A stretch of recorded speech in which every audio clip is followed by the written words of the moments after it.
it's not Christmas.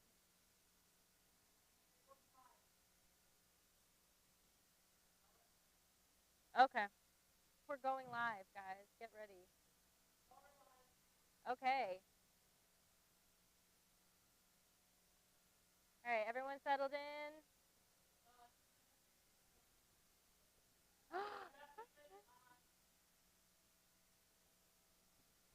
So you can hear yourself when you watch it later. Yes.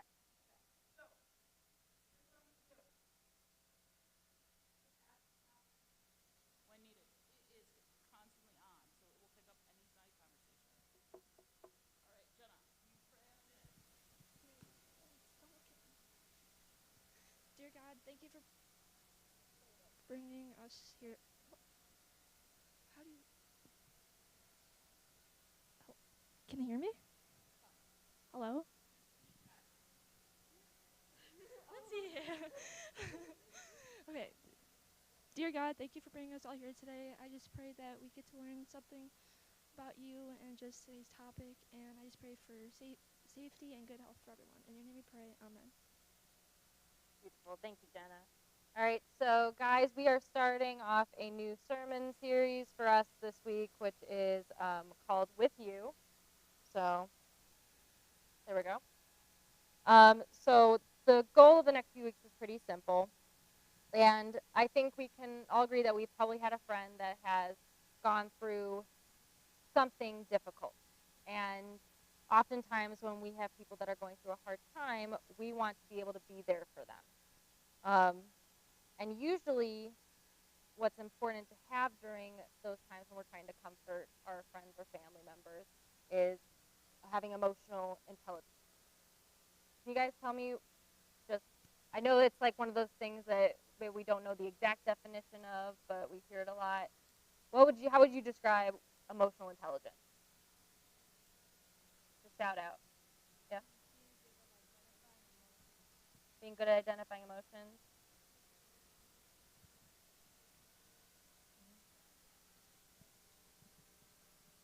Ability to empathize with others and to take care of them and know what they need. Yeah.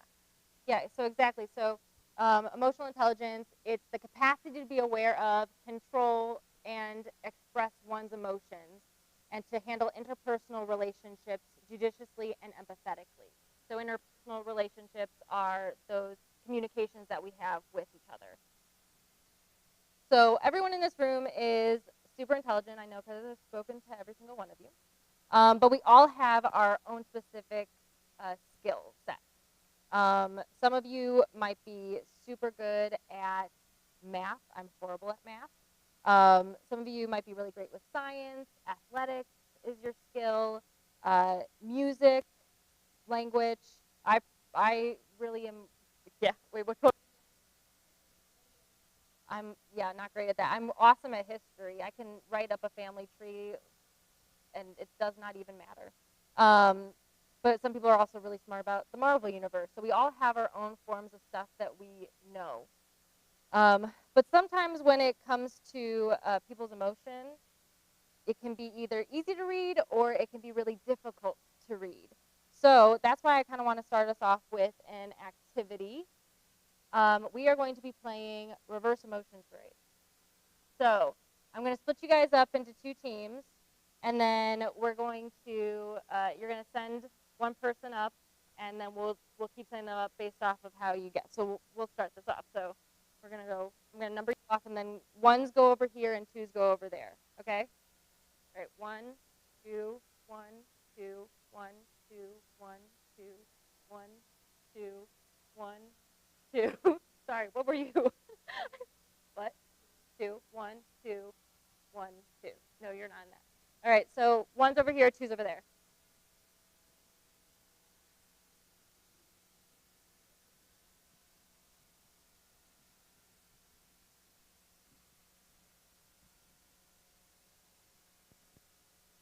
This is one.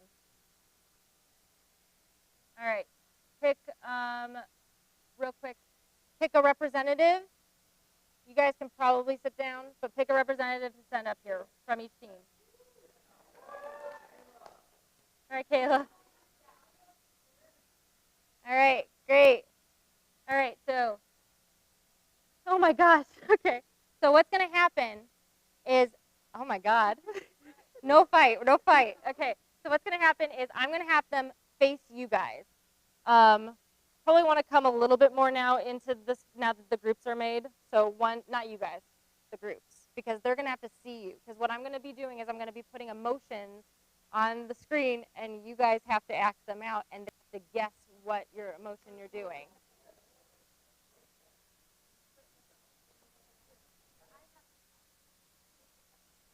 Yeah. All right. All right. So, are you ready? Do we have a microphone? Where's the microphone? They have to act it out for them. Yeah. So, where's the microphone?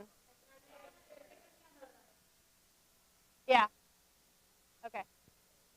All right. No, okay. So, like, when you guys know it, I'll hold this. All right. So, face forward towards your people. Don't look back. All right. You guys ready? All right. First emotion.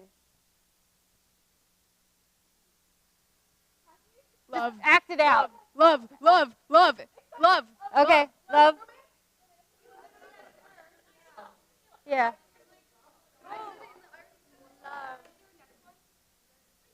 What's the right phrasing though for it? In love. Did you say that? Did you look behind or? Oh, okay. All right. All right. Continue facing forward. All right. Ready. Next one. Surprised. Surprised, shocked, in shock, scared, terrified. Scared. All right. We got it over here. All right. All right. Next one. Happy. Excited? Yep. Excited. Let's not make accusations. That's not what we're doing here. All right. Bored. Ooh, lazy, bored. Okay. Bored. Yep. Oh my God. Lazy bored. All right. Ready? Next one. Relieved. Yep. All right. Over here.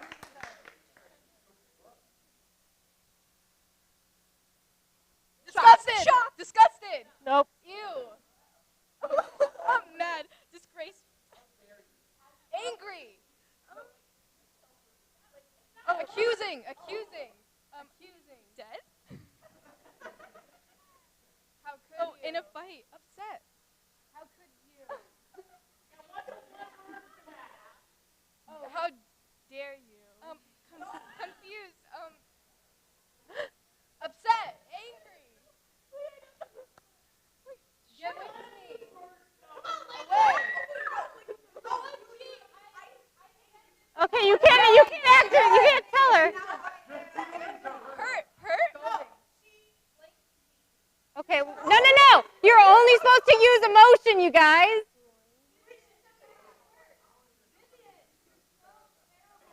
There you go.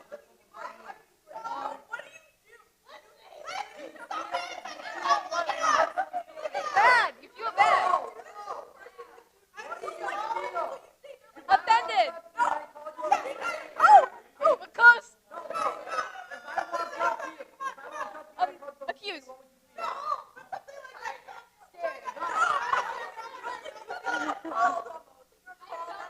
Disgusted. I don't know.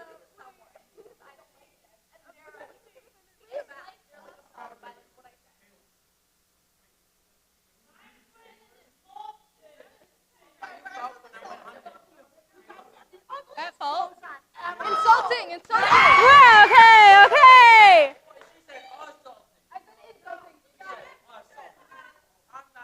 All right. Face forward. So we know which ones we're struggling with, okay? Shocked. Confused. Yep.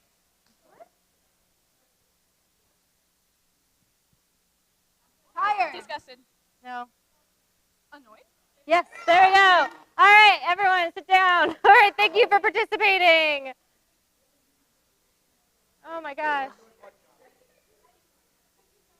So far I've noticed that we might be struggling a little bit with insulted.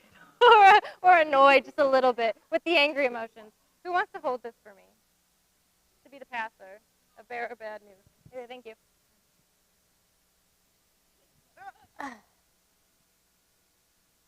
All right.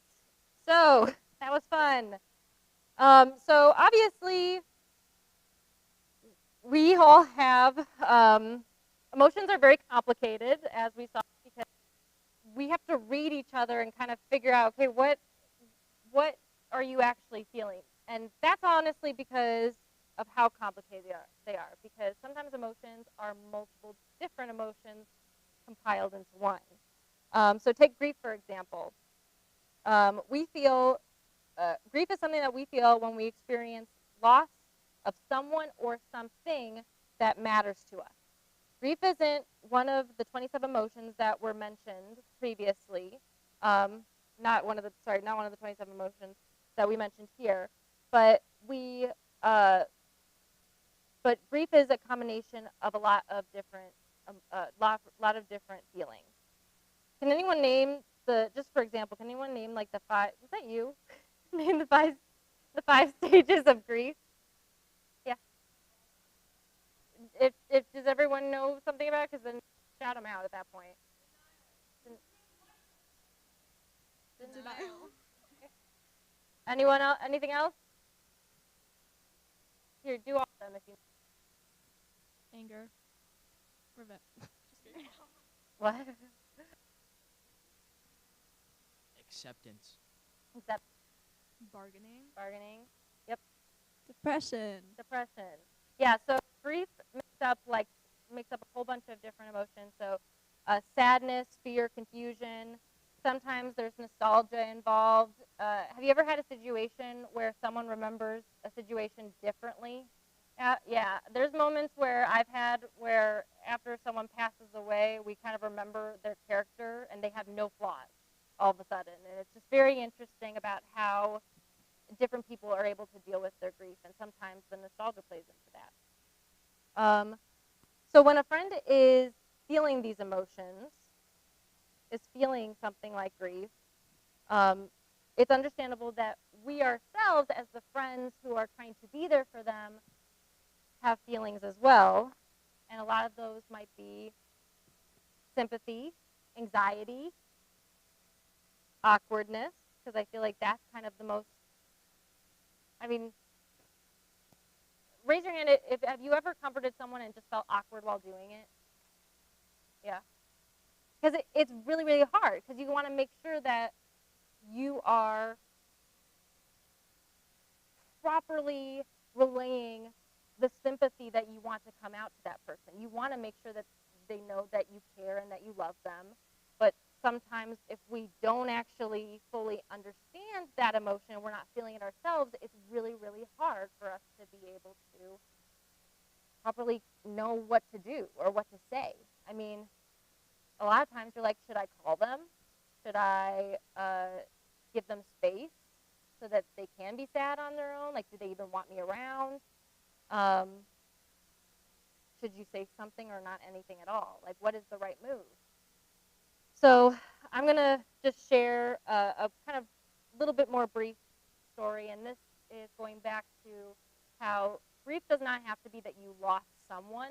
Sometimes it can just be that you lost something. And in my case, in high school, which feels like 20 years ago, at this point with pandemic memory. You're nodding. You don't need to be nodding. You like got out like what, 4 years ago? You're good. Uh, the the first relationship I ever had was in high school, and it was during my junior year, and I started dating this really quirky, fun guy that I had met in theater and choir, and we went through that whole really annoying initial awkward flirting phase, and after a month, we became official. And he made me feel really smart, really beautiful, valued, which was super important. He ended up becoming one of my best friends, and we spent almost like 70% of our time together. I ended up stopping hanging out with my friends as much, which probably was not great for the rest of my interpersonal relationships. But I had almost like a second family with his family. I hung out with his sisters. Overall, there felt like there was a set plan. We were going to be going to the same college, which was great, and we were kind of looking to the future. And I mean, in any relationship, there are problems, but because often he would say things that really hurt. And I usually chalked it up to he's just really blunt, or he's not picking up on good social cues.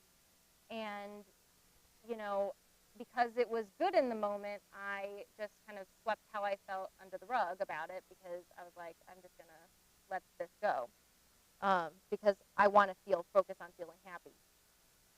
But after a year and a half together, everything just kind of blew up in my face. And the worst part is that I had seen that something bad was coming.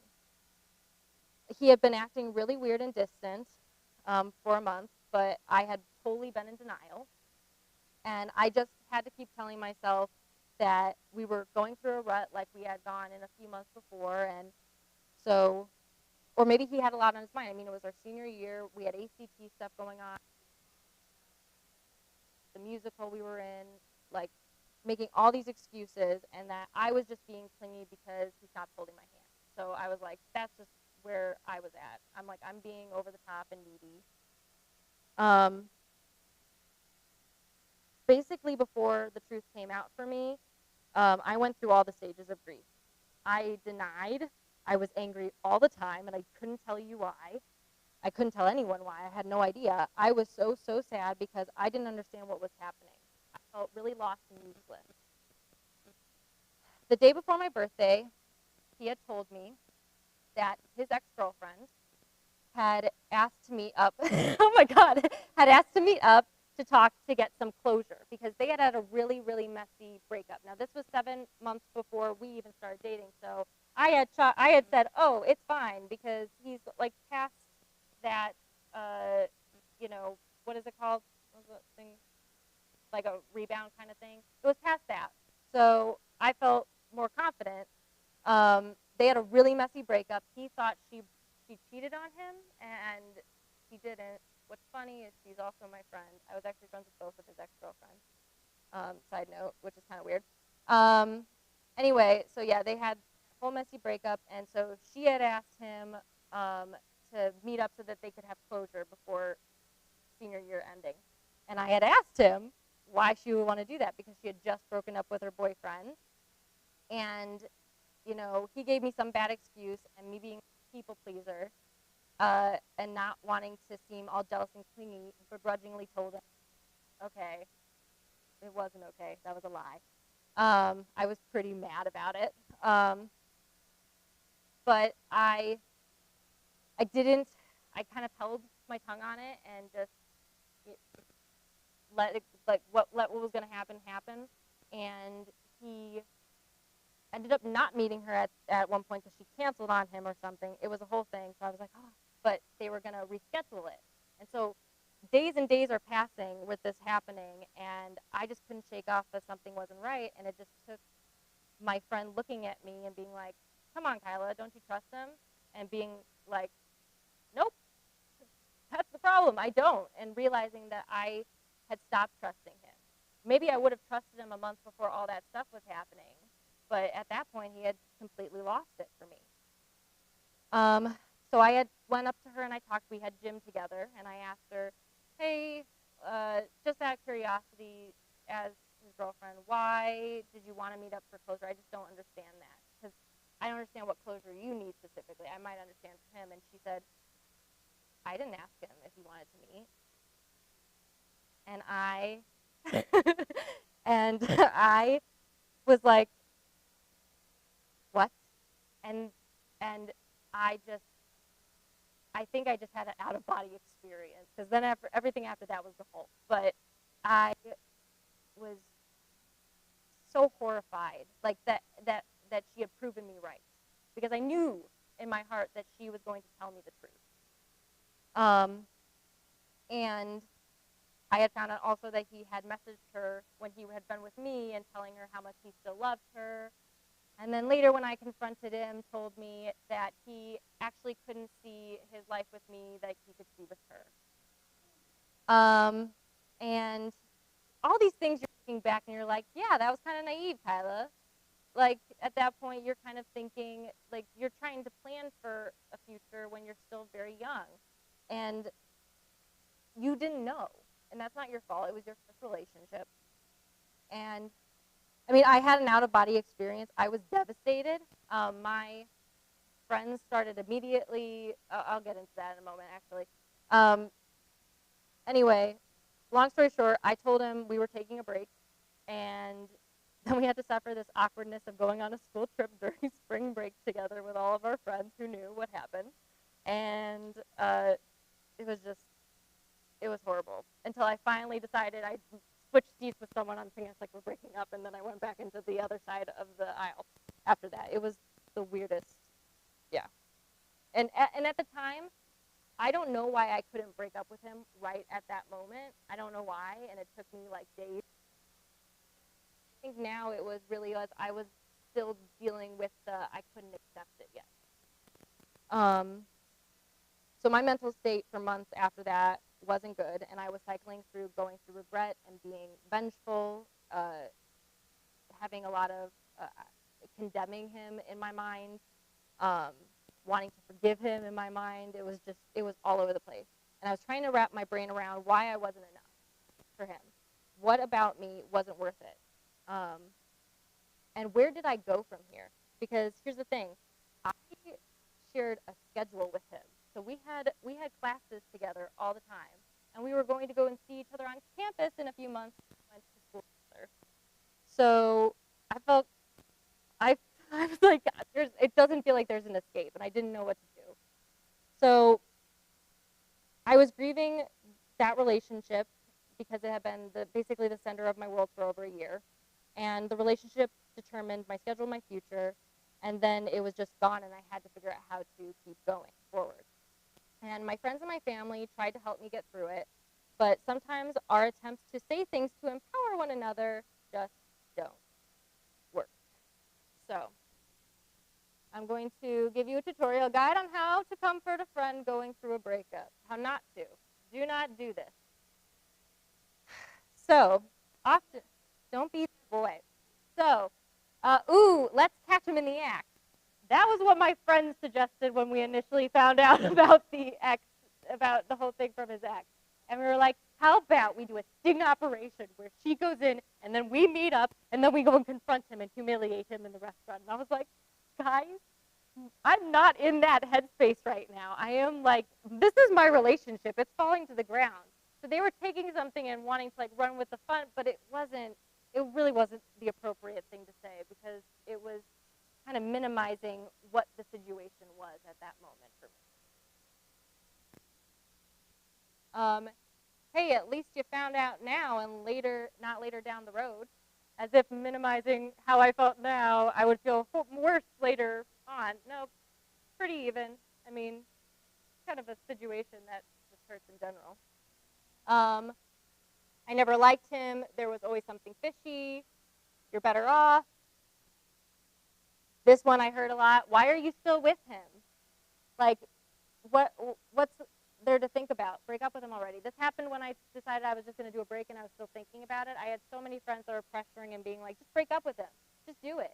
Like, you're a strong woman. Are you really going to go back to him? I was like, I don't know. I'm still dealing with this right now. Men suck. We should not just like put it all on one population because that doesn't help. I mean, you could do this for the other way. Girls suck. Like, I don't know. Like, it's the same thing. People suck. All right. Just we all together, but we cannot define one person's actions to define everyone. You don't need him. Yeah, I know. You just have to get over it, which was what I heard later down the line, which hurts because the only way I was able to ever express how I was feeling was to talk about it to people. And it got to the point where people just went, can we just talk about something else? And at that point, I felt like my pain was annoying people. And so I stopped talking and just kind of sat in it for a really long time and ignored how it made me feel. And it made me then pick up habits from this that carried over into other stuff and other relationships that I had where friends were dealing with the same thing. Because when we have it done to us, we think that's the acceptable way that we deal with it. We tell people, stop talking about it. It makes you uncomfortable. That's not okay. So, when when someone is experiencing loss, people usually do mean well. So I have no doubt that all my friends meant well when they said some of these things. But some of these things are wrong. So we hear a lot of phrases like this all the time. Like, God needed an angel. Everything happens for a reason. What reason? God will never give you more than you can handle. I hate that one for some reason. Every single time that one pops up, I hate it. Because it's making it seem like the free will that humanity has is God's fault that it's happening to me. Technically, it's just the world that we're living, right? It just happens. And God is the eye in the storm that gets us through that chaos. There are plenty of fish in the sea. What doesn't kill you makes you stronger. Right? Does anyone else hear Kelly Clarkson? When they say that? Okay, cool. It's in my head all day.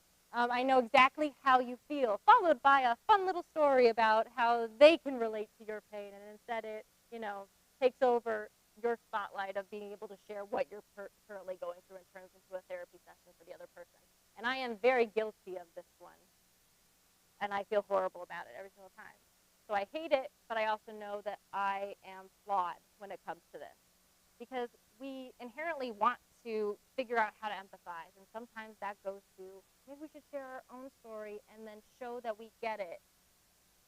But that's not helpful, because think about what that feels like every single time someone does that to you. And I think if you think about that, it puts you in the better mindset about, maybe I shouldn't. Or maybe just say it in your head and then take those emotions and use them. I don't know.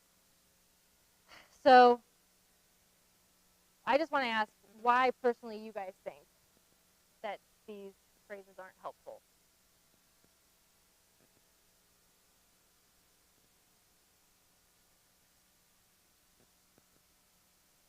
Use the microphone. It kind of just like pushes them off to the side, like, yeah, okay, you're sad, you'll get over it. Yeah. Kind of similar, like rather than just listening to you, it's trying to explain your emotions, and that's not always what you need. Yeah, that's perfect. So, yeah, when someone is grieving, comments like these can be super hurtful because, like I've said before, it minimizes that person's pain, and it's rushing them to get over it.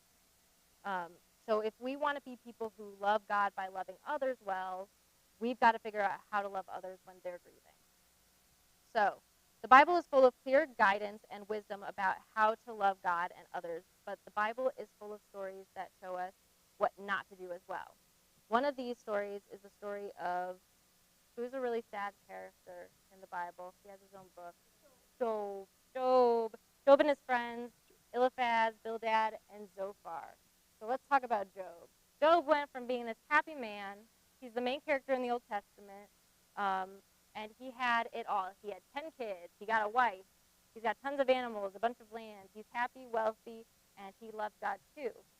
But then suddenly, everything was taken away from Job. His animals were either stolen or killed. All of his children died in a natural disaster. He got sick and had horrible sores all over his body. And his only remaining family, his wife, told him to give up and curse God and die. Which is kind of horrible, kind of.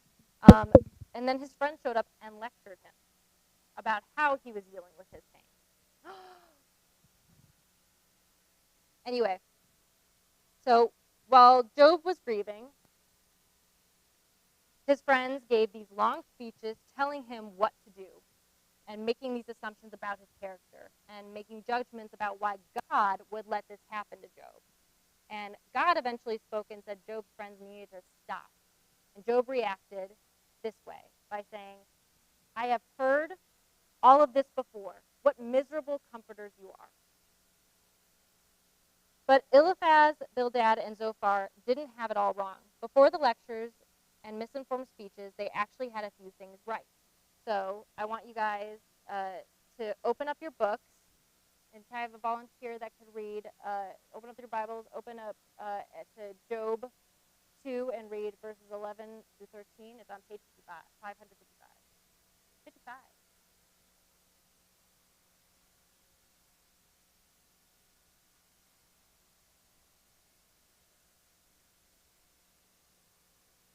Do you want to do it? Does anyone want to read? Oh, that one. All right, so I personally was always like, I want someone to tell me how to pronounce names. So I put this up here. So here's the pronunciation. So we have Eliphaz, the Temanite, Bildad, the Shuhite, Zophar, the Naamathite. So just in case if you need it. All right. The verse was Job 2:11 through 13. So it's on page 555. When three of Job's friends heard the tragedy he had suffered, they got together and traveled from their homes to comfort and console him. Their names were Eliphaz the Temanite, Bildad the Shuhite, and Zophar the Naamathite. I don't know. Yeah. When they saw Job from a distance, they scarcely recognized him. Wailing loudly, they tore their robes and threw dust into the air over their heads to show their grief. Then they sat on the ground with him for 7 days and nights. No one said a word to Job, for they saw that his suffering was too great for words. Thank you. All right. So yeah. So what Eliphaz, Bildad, and Zophar did is now known as sitting Shiva. So there's this Jewish tradition, and it's inspired again by them, that, and in this tradition, after a funeral, the friends and the family of the person, of those who are grieving, live with and care for them for 7 days. That's literally what Shiva means. Shiva is 7. And, you know, depending on the family, sitting Shiva might include, I know. Ah! Sitting, we're gonna have to censor. I've been taking care of a puppy for a week. Give me a break. So sitting on low stools, like Job and his friends sat on the ground, washing their hands before entering the house, lighting the same candle for those 7 days that they're there, and covering all the mirrors. And usually there's also additional preparing food. Sorry. So sitting Shiva looks different for different families, but the purpose is always making sure that people who are grieving are not alone. And that's the most important part. I mean, we have that also, I think, in our own different ways, but this is kind of one of those ways that traditionally that people can come together and take care. So when Job's friends first heard about his troubles, they sympathized with Job. They had compassion for him when he was hurting. They showed that they cared. They worked together. So together they had made a plan to be able to comfort their friends. They showed up for Job. They cared enough about Job to make that trip to go and see him in the first place. And then they empathized with Job. Eliphaz, Bildad, and Zophar didn't simply show Job sympathy. They went that extra mile and showed him empathy. And empathy isn't feeling bad for someone. It's feeling their feelings with them, either because you've experienced, so we've talked about that, experience what they're experiencing before, or because you're trying to put yourself in their shoes. In our culture, we're not really accustomed to tearing off our clothes or sprinkling dust on our head when we're grieving, but we can see that how Job's friends were reacting was to express their grief for him. And what Job's friends did was, they sat with him for an entire week and they were patient because they knew grief is not a quick process. They were also silent. Sometimes we just need to sit there and be a companion. And I mean, later, we said before then they lectured him. I mean, later God did correct Job's friends for all the words that they had said after that first week, but God never at all corrected them for being present and sitting nearby or simply just being there for their friends. So what would it look like for you and I to show up for our friends when they're grieving? So one of the things that is written is when someone is grieving, they don't need us to lecture them or correct them or quickly fix it. They need us to be with them like God is with us. For it says in Psalm 34:18, the Lord is close to the brokenhearted. He rescues those whose spirits are crushed. So it can be pretty uncomfortable to be with people during their worst moments of their life, but it's worth it. And when we show up for our friends who are grieving, our friends can see God's loving care for them through our loving care. We get to see God at work in our friend's life. And God can not only just work through us, but in us as well.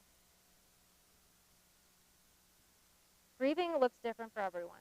So there's not one correct way to be with friends who are grieving. But here's a start. When a friend is grieving, so how can we make sure to be with people when they're grieving? Let them know that you're there. You don't even have to talk. Just let them know that you're there through your words and actions. Offer them a ride to church or school. Ask them if they want to hang out. Send texts. Just let them know that you are there for whenever they feel like they can reach back out to you. Listen. They might not want to talk a lot, but what's going on, but when they do, try not to interrupt. Be patient. Your friend, this is one that's really hard. Your friend may need your support for days, weeks, or even years. What they need from you may look different over time as the grief eases, but keep checking in with your friend as time goes on, even if they don't seem as sad as they did at the beginning. It doesn't mean that they're not still grieving. My friend Kyle, he lost his dad in 2020, and his dad lived in Jamaica for most of the time, so he was here. And at one point, I mean, his half sister wanted to just agree with her specific family at that time, so he was sitting in his house all by himself. And that broke our hearts, because just knowing how much love he gives out to everyone around him, the simplest thing that we felt like we could do was say, hey, are you okay if we came over and brought pizza and we just sat and played games? And he was totally accepting of that and was like, yes, please. And didn't talk about it, but that was okay, because what we were there for was to be a comfort in something during such a difficult time. And that kind of goes with, remembering important dates. So I remember every single year on the anniversary of when his dad passed away. And so I know that that's coming, and that level of sadness is approaching. So I'm always there to extend them know, hey, do you want to do something? Because just having someone sometimes on a day, even no matter how many years go by, it just helps not having to think about it and remember why that day is relevant in your heart, in someone's heart. And then the last one is to remember to take care of yourself, because when your friends are grieving, they might have outbursts in some way, or they'll have mood swings, and you have to just remember it's not about you. It's not aimed at you. It's going through something else at that moment. And so just kind of being there and not taking it personally will help you also be able to get through that. So I just want you guys to, go through the rest of this week and just, think about how aware am I of the feelings of my friends and family around me. How comfortable am I personally with reaching out to someone who needs support? How comfortable am I with listening to people and not needing to respond? And how comfortable am I with silence? That is, I think people often, even people who don't like to talk, feel like they need to fill it. And sometimes it's good just to sit in it. Who do I know who is grieving right now, and what would it look like to be with them? I just want you guys just to take away from that from the rest of this week and just kind of think about how can I show that emotional intelligence, and how can I make sure that I am going out into the world and properly supporting and caring and showing that love for people who are going through a really, really difficult process so that they know that God loves them in that same way. All right. That's the end of lesson. I don't know if we had the handout at this point. I don't think it's needed, but okay. Yeah. I would say so the instructions were I would encourage sorry, blah, blah, blah. So write a note to someone who is grieving or needs a friend. So if you don't have someone right now, yeah. Yeah. Yeah.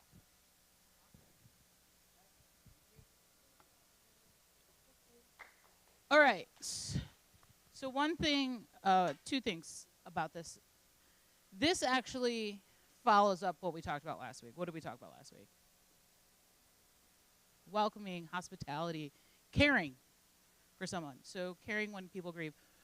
Something to remember, though, is someone's reality is their reality. So Vivian could be getting an F in a class, and that doesn't mean anything to Aiden, though, because Aiden's like, whatever. But that's very important to Vivian. And so when people are grieving, there's lots of grief, not just death. When someone's going through something, we need to remember that their reality is their reality. That's big for them, right? What's big for me may seem little to you, but because we care about people so much, it needs to be big for us as well, because this is what God has called us to do.